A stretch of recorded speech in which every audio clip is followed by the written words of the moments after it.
വിമതശല്യത്തിൽ സമവായത്തിലെത്താൻ കഴിയാതെ മുന്നണികൾ. Kozhikode നാദാപുരത്ത് CPI CPM സ്ഥാനാർത്ഥികൾ നേർക്കുനേർ മത്സരത്തിലാണ്. കാരശ്ശേരിയിൽ ഔദ്യോഗിക സ്ഥാനാർത്ഥിക്കെതിരെയുള്ള വിമതന്മാരെ പിന്തിരിപ്പിക്കാൻ കോൺഗ്രസിനും സാധിച്ചിട്ടില്ല.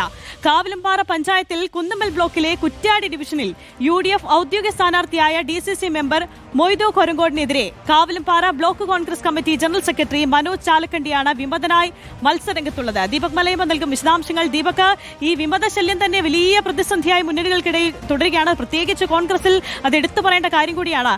ഇതിപ്പോൾ CPM-ഉം CPM നേർക്കുനേർ മത്സരിക്കുന്ന ഒരു സാഹചര്യം കൂടി വരുമ്പോൾ, അത് നേർക്കുനേർ അംഗമായി മാറുമ്പോൾ അതെത്രത്തോളം വെല്ലുവിളിയാണ്? ദീപക്.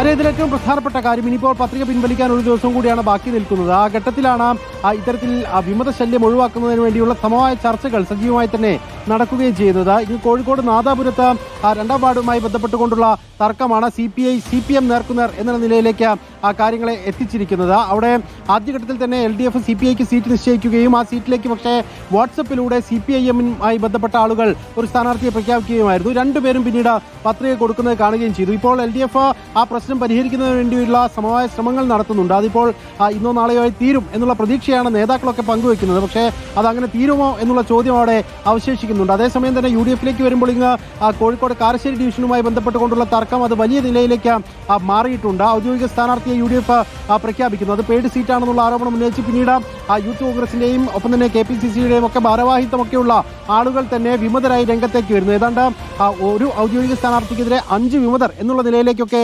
കാരശ്ശേരിയിൽ കാര്യങ്ങൾ മാറുന്നുണ്ട്. അവിടെയും ഒരു വിമതനായി നിൽക്കുന്ന ആളെ സ്ഥാനാർത്ഥിയാക്കി ഔദ്യോഗിക സ്ഥാനാർത്ഥിയാക്കി മാറ്റിയൊരു സമവായത്തിലേക്ക് കടക്കാൻ കഴിയുമോ എന്നുള്ള നിലയിലുള്ള ചർച്ചകൾ നടക്കുന്നുണ്ട്. അങ്ങനെയെങ്കിൽ നിലവിലുള്ള ഔദ്യോഗിക സ്ഥാനാർത്ഥി മാറേണ്ടതായ സാഹചര്യം വരികയും ചെയ്യും. പക്ഷേ അതിൽ അന്തിമ തീരുമാനത്തിലേക്ക് എത്തിയിട്ടില്ല എന്നുള്ളതാണ്. അങ്ങനെ പ്രശ്നപരിഹാരത്തിന് വേണ്ടിയുള്ള ശ്രമങ്ങൾ ഒരു വശത്ത് കാരശ്ശേരിയിൽ നടക്കുന്നുണ്ട്. ഇവിടെ കുന്നുമ്മൽ ബ്ലോക്കുമായി ബന്ധപ്പെട്ട മേഖലയിലെ കുറ്റ്യാടി ഡിവിഷനിലേക്ക് ചെല്ലുമ്പോൾ അവിടെ ഔദ്യോഗികമായി സ്ഥാനാർത്ഥിയെ പ്രഖ്യാപിക്കുന്നു. പക്ഷേ ആ സ്ഥാനാർത്ഥിയെ ഒരു വിധത്തിലും അംഗീകരിക്കില്ല എന്നുള്ളതാണ് അവിടെയുള്ള പക്ഷത്തിന്റെ നിലപാടെന്ന് പറയുന്നത്. അങ്ങനെയാണ് ഔദ്യോഗികമായി പ്രഖ്യാപിച്ചിട്ടുള്ള സ്ഥാനാർത്ഥി DCC മെമ്പർ കൂടിയായിട്ടുള്ള മൊയ്തു കൊരങ്കോടിനെതിരെ Kavilumpara block Congress committee general secretary തന്നെ രംഗത്തേക്ക് വരുന്നത്. മനോജ് ചാലക്കണ്ടിയാണ് അത്തരത്തിൽ മത്സര രംഗത്തേക്ക് വരുന്നത്. മറ്റൊന്ന്, ഏറ്റവും ഒടുവിൽ നമുക്ക് ലഭിക്കുന്ന വിവരം അനുസരിച്ച് നേരത്തെ വലിയ രീതിയിൽ വാർത്താ പ്രാധാന്യം കിട്ടിയ ഇടമാണ് കല്ലായി ഡിവിഷൻ എന്ന് പറയുന്നത്. കോഴിക്കോട് കോർപ്പറേഷനിലെ കല്ലായിൽ VM ബിനുവിന്റെ പത്രിക തള്ളുന്നു. ആ ഘട്ടത്തിൽ തന്നെ ഒരു വിമത സ്ഥാനാർത്ഥി അവിടെ ഉണ്ടായിരുന്നു എന്നുള്ളതാണ്. സുദീപാണ് അന്ന് വിമതനായി ഉണ്ടായിരുന്നത്. ആ സുദീപ് പിന്നീട് സംഘടന മറ്റൊരാളെ, അതായത് കാളക്കണ്ടി ബൈജു എന്ന് പറയുന്ന മണ്ഡലം പ്രസിഡന്റിനെ തന്നെ സ്ഥാനാർത്ഥിയാക്കിയ ഘട്ടത്തിലും വിമതനായി തന്നെ തുടരും എന്നുള്ള നിലപാട് സ്വീകരിക്കുന്നു. അവിടെയും സമവായത്തിലേക്ക് എത്താൻ നേതൃത്വം ശ്രമിക്കുമോ തുടങ്ങിയ കാര്യങ്ങളിലൊക്കെ വ്യക്തത വരേണ്ടതുണ്ട്. എന്തായാലും ഈ സമവായ ശ്രമങ്ങൾ പലയിടത്തും കൃത്യമായി നടക്കുന്നില്ല, അല്ലെങ്കിൽ അത് ഉദ്ദേശിച്ച തരത്തിൽ കൃത്യമായ പ്രായോഗിക തലത്തിലേക്ക് കൊണ്ടുവരാൻ കഴിയുന്നില്ല എന്നുള്ള പ്രശ്നം മുന്നണികൾ അഭിമുഖീകരിക്കുന്നുണ്ട്. എന്തായാലും ഇനിയിപ്പോൾ കുറഞ്ഞ സമയമേ ഉള്ളൂ.